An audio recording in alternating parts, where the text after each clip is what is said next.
안녕하세요. 네, 미라클 보험입니다. 오늘은 5월 가정의 달 어버이날이에요. 그래서 어버이날 내 부모님을 위한 제가 효보험이라고 대체할 만한 내용으로 오늘 안내를 좀 할까 합니다. 짜잔! 네, 오늘의 주제는요, 인공관절이에요. 인공관절 왜 할까요? 어떤 삶의 질을 높이기 위해서예요. 아파서 꾹꾹 참지 말고 내가 고통 속에 삶의 질이 떨어진다고 느낀다면은 수술을 하셔야 된다고 합니다. 사실 우리가 관절이라고 한다면 나이를 많이 먹어야 수술을 한다고 생각을 많이들 하시잖아요. 근데 개개인의 정도가 좀 다르다 보니까 통증이 있고 그 통증 때문에 생활하는데 너무 힘들다고 한다면 나이와는 크게 상관없이 수술을 꼭 권유를 한다고 해요. 저희 엄마도 69세에 손가락 인공관절을 하셨어요. 엄지손가락. 근데 그걸 3년 전에 하셨는데 워낙 이제 엄마들 세대에는 일을 많이 하셨거든요. 그래서 엄지손가락 연골이 다 닳아지신 거예요. 근데 수술이라는 그 자체를 굉장히 많이 무서워하셔가지고 그 고통을, 통증을 많이 참고 지내셨어요. 5년 정도 참으셨거든요. 근데 그걸 옆에서 지켜보는 제 입장이 도저히 안 되겠더라고요. 그래서 제가 엄마를 설득을 시켰어요. 엄마가 앞으로 30년은 더 사실 건데 그 30년을 위해서 수술을 하자고 제가 권유를 했어요. 근데 그 무서움은 수술실에 들어가는 거 그거는 잠깐인데 그 30년을 위해서 그거 하나 희생을 못 하냐고. 그래서 엄마를 끝까지 설득을 해서 수술을 했는데 후유증은 조금 있어요. 후유증은 좀 있는데 일단은 통증 자체가 없다는 거. 그게 굉장히 수술을 잘했다는 생각은 해요. 근데 엄마가 저녁에 이 통증 때문에 잠을 진짜 못 주무셨는데 통증이 일단 없다 보니까 잠도 잘 주무시고. 네. 근데 이게 퇴행성 또는 이게 말기 관절염이라고 한대요. 근데 연골이 거의 닳아져서 통증이 생기거나 이 구부림이 잘 안 돼서 생활하시는데 진짜 많이 불편함을 호소하시는 분들. 네, 저는 진짜 주위에서 제가 많이들 보니까 인공관절 물론 관리에 따라서 다시 재수술 하시는 경우도 봤는데 통증 때문에 너무 힘들어하신 분들은 저는 수술을 진짜 조금 의사의 상담을 하셔가지고 저는 권유를 하는 스타일이에요. 이게 관절 통증이 일단은 아까 말씀드린 것처럼 잠을 못 자게 하니까요. 일단은 그 다음날 신체 활동이 생활 자체가 안 돼요. 근데 가장 또 중요한 거는 이게 심혈관 질환을 또 유발을 한대요. 그리고 중요한 거는 또 우울증에 빠지게 만든대요. 저녁에 잠을 못 자게 하니까. 네. 그래서 한 번 망가진 관절은 스스로 재생이 절대 안 되기 때문에 노년기에 관절 통증이 우리가 발생을 한다면은 참기보다는 또 적극적인 치료를 진짜 받는 게 좋다는 거예요. 일상생활에 지장을 줄 정도로 어떤 통증이라면은 안전한 인공관절로 하루빨리 고통에서 벗어나서 건강한 노년기를 보내기를 권유한다는 의사 선생님의 의견이었습니다. 네, 그리고 저는 이게 이 통계를 보고 굉장히 놀랐는데요. 우리나라 무릎 인공 관절 수술이 저기 건수가 2016년도에 9만이 넘었고요. 2020년도에는 거의 11만 건이에요.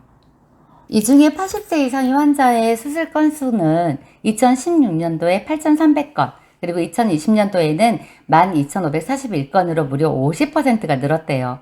사실 이 통계를 보고 제가 스스로 놀라웠던 게 제가 보험 세팅을 할 때 거의 보험료 때문에 90세 만기로 많이 세팅을 했었어요. 80세 넘어서 많이 어떤 수술을 할까라는 생각을 진짜 많이 했었거든요. 근데 앞으로는 100세 만기로 진짜 많이 해야 될 것 같다는 생각을 많이 했어요.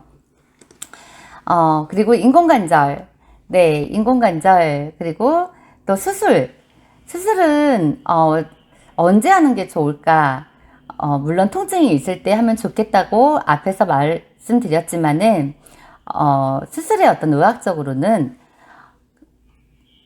퇴행성 일회성 관절염이 많이 진행되고 연골이 거의 닳아 뼈와 뼈가 부딪혀서 엑스레이상으로도 관절 간격이 많이 좁아져 있다는 것이 확인될 때, 우리 대부분 실금이 가면 엑스레이상으로 안 나오기 때문에 CT라든지 MRI를 찍잖아요. 근데 엑스레이상으로 나온다는 거는 그만큼 심해져 있는 상황이고, 또 관절염으로 다리 모양이 변형이 진행되어서 육안으로 봐도 다리가 휘어 있을 때, 우리 오다리라고 하잖아요. 이제 이런 분들, 그리고 통증이 심해서 약을 먹어도 어떤 효과가 없었을 때, 이럴 때는 수술을 권한다고 합니다.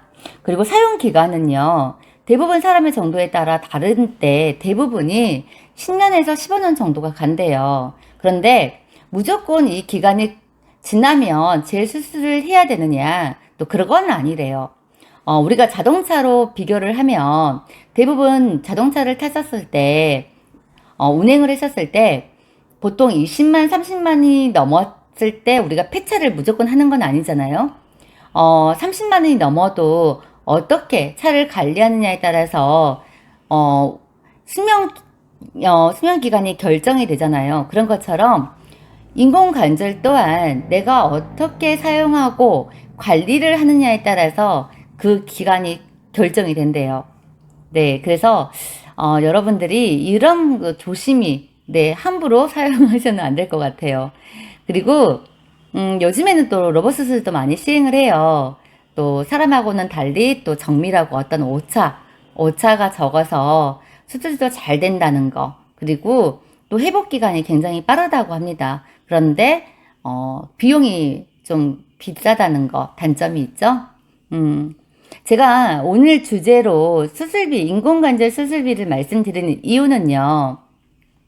인공관절 수술하고 나서 반드시 재활 치료가 굉장히 중요해요. 저희 엄마도 그랬고. 근데 수술 받고 나서 2주에서 한 달 넘게는 재활을 굉장히 잘 해야 되고요. 또 정상적인 생활을 하기까지는 최소 3개월이 걸린다고 해요. 그런데 그동안에 간병도 누군가는 해야 하고, 그 3개월 기간 동안에 경제적인 부담도 반드시 있고, 그런데 또 보험 상품 중에서 저희가 인공관절 진단비는 없어요. 그래서 수술비로 대처를 하려고 하는데, 생각보다 정말 감사한 게 수술비가 굉장히 저렴해요. 여기 보시면 어떤 회사에 인공관절 수술비라는 담보가 있어요. 네, 그런데 500만 원에서 300만 원까지, 물론 나이나 어떤 유병자에 따라서 다르기는 하지만 최고 500만 원까지 세팅이 돼요. 그런데 500만 원 가입을 했었을 때 보험료가 무려 7천 원밖에 안 된다는 거. 7천 원밖에 안 된다는 거. 굉장히 저는 저렴하다고 생각을 하거든요. 사실 암 진단비 1,000만 원 가입하는 가격과 암 진단비 500만 원, 아니 암 수술비 500만 원 가입하는 가격이 거의 비슷비슷하거든요. 암 수술비는. 근데 인공관절 수술비는 500만 원 가입하는데 7천 원이면은 굉장히 저는 저렴하다고 생각을 해요. 근데 여기에 인공관절 수술비, 그리고 또 질병 수술비, 그리고 여성 만성 수술비, 이렇게 가입을 하시면 좀 더 금액을 조금 더 플러스해서 받을 수도 있고, 또 다른 플랜으로 인공관절 수술비가 없는 회사라고 한다면 뭐 엔대 수술비, 그리고 1호종 수술비, 뭐 이렇게 해서 또 질병 수술비, 이렇게 해서 세팅하는 방법도 있고요. 그러니까 진단비 대신에 수술비를, 어찌되었던 수술비 좀 가성비 높게, 지난 시간에도 말씀드렸듯이 수술비로 좀 더 많이 대체를 했잖아요. 이번 시간에도 인공관절 같은 경우 생활에 쓸 수 있는 수술비를 조금 대처를 하는 방법. 네, 오늘 제가 말씀드리고 싶은 주제는 이거예요. 사실 수술비를 좀 대체하자.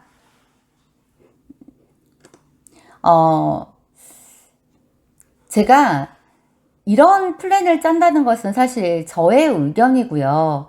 또 각자의 의견이 다 다를 수 있고, 다른 플래너들마다의 또 생각이 좀 다를 수 있어요. 근데 저는 이제, 저의 생각이 이렇다는 거고, 또 제가 저는 이제 좀 가성비를 좀 따지고 봤었을 때, 또 인공관절 수술비는 그렇다 치더라도 뭐 질병 수술비, 또 엔대 수술비, 일호종 수술비는 한정되어 있는 질병에만 국한이 되어 있지 않기 때문에 여러 종류의 수술을 다 같이 쓸 수 있는 거잖아요. 그렇기 때문에 저는 참 좋은 것 같아요. 그래서 여러분들께서 보험의 어떤 가치 다시 한번 생각해 보시고 10,000원대 미리미리 준비하시는 거, 네, 좋으실 것 같다는 생각. 네, 오늘 여기까지 전달해 드리면서 오늘 영상 여기까지 마치겠습니다. 네, 여러분들 감사하고요. 네, 안녕히 계세요.